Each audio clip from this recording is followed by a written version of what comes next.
Welcome to Whispering Loudly, the award-winning Workshop Whisperer podcast, as featured by Apple, with Rachel Evans, the #1 automotive business coach in the aftermarket, thanks to titanium sponsor Mechanic Desk and gold sponsor Podium. Whispering Loudly is the Workshop Whisperer podcast with Rachel Evans. I'm producer Mel, and we are going to do a Workshop Whispers episode today where you guys write in with your problem and we try and solve it. We can't get to every problem on this show, otherwise Rachel and I would have no sleep. We'd just be stuck in a podcast studio all day and all night. Imagine what would happen. That we would get very tired and our businesses would go out the window. However, there is someone who wants to help you now. Go to Rachel's closed Facebook group, Your Profitable Auto Repair Shop. Check it out and you can chat to other people with auto repair shops. What are some of the common conversations you see in there, Rachel? What have you seen lately?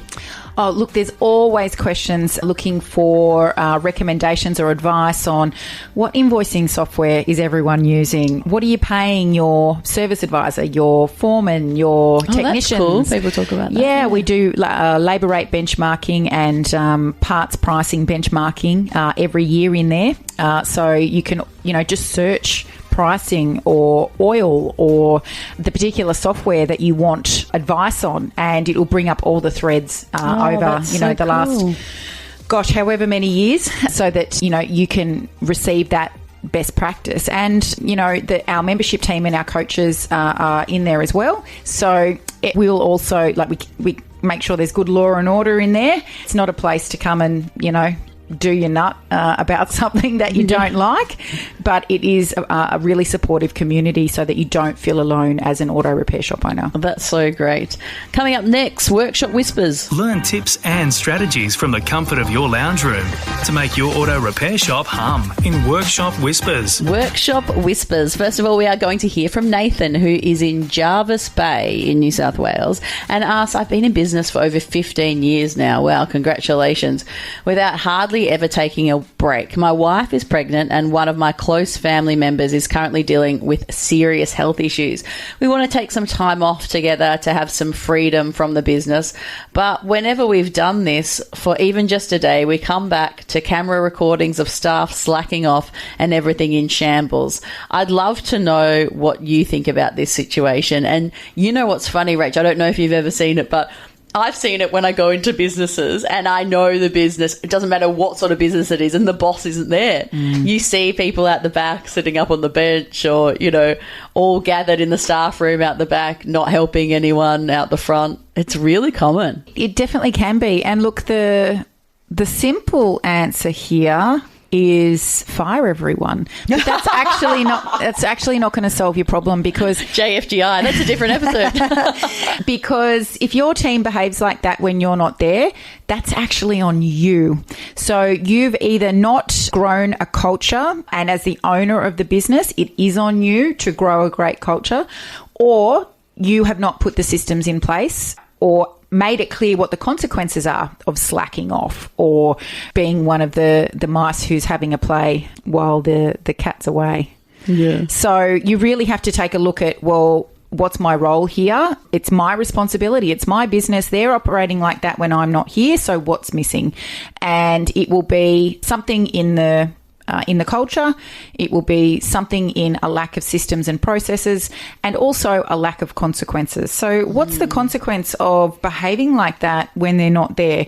In a lot of cases, nothing. Well, sorry, but if you repeatedly address this and it continues to happen, then the consequence is they don't work for you anymore. Yeah, okay. Be firm around that. And it's hard because people want to be friends with their staff too. They do. So that's where the problem lies, you know. Want to find out how the Workshop Whisperer team can put your auto repair shop on the path to business success? Head to www.workshopwhisperer.com/whispering loudly to claim your free workshop success session with the team. Jean is in Victoria and she says, since I've come back from maternity leave, I've noticed a drop in work. I'm proud to say that we're a great team. Everyone there works really hard and gets along well. However, there are hardly any customers coming through the doors and we're tight for cash. How can I bring back the work? Well, this is a pretty broad question, but thanks for asking it, Jean. We need to, first of all, look at why customers aren't coming back.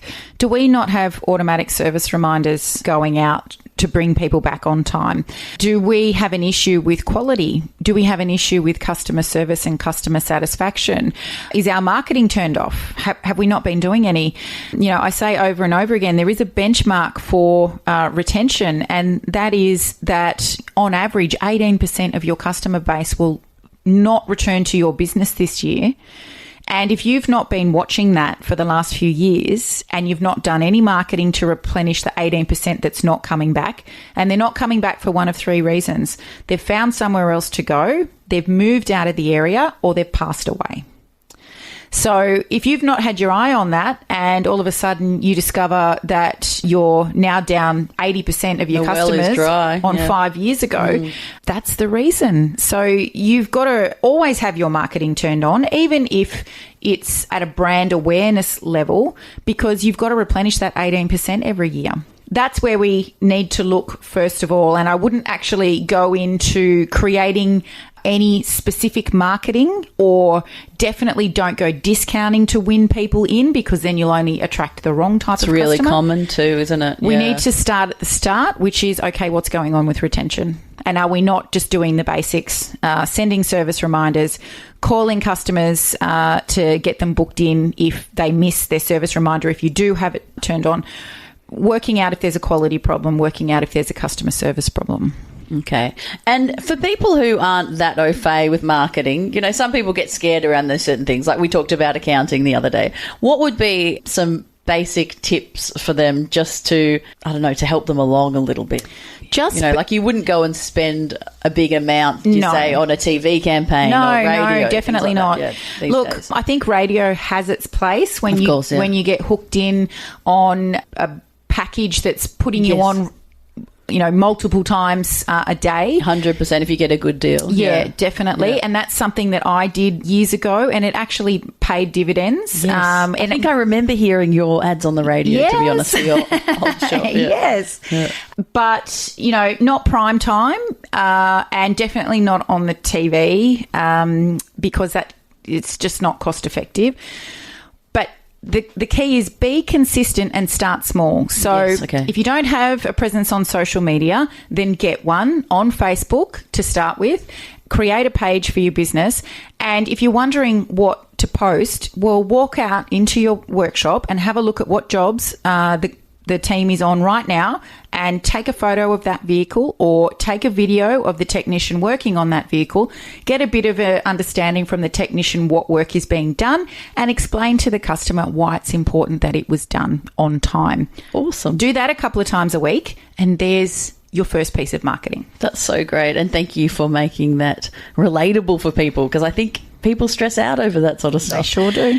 Whispering Loudly is the Workshop Whisperer podcast with Rachel Evans. Thank you so much for listening. And remember, we are into season 15 now. So if you've got something that interests you in particular around your auto repair shop, you can go into the search bar and search for our podcast, and you're probably going to find out something about it. So we can't wait to hear from you then. Thanks for listening to Whispering Loudly, the award-winning Workshop Whisperer podcast, as featured by Apple with Rachel Evans, the #1 automotive business coach in the aftermarket. Thanks to titanium sponsor Mechanic Desk and gold sponsor Podium.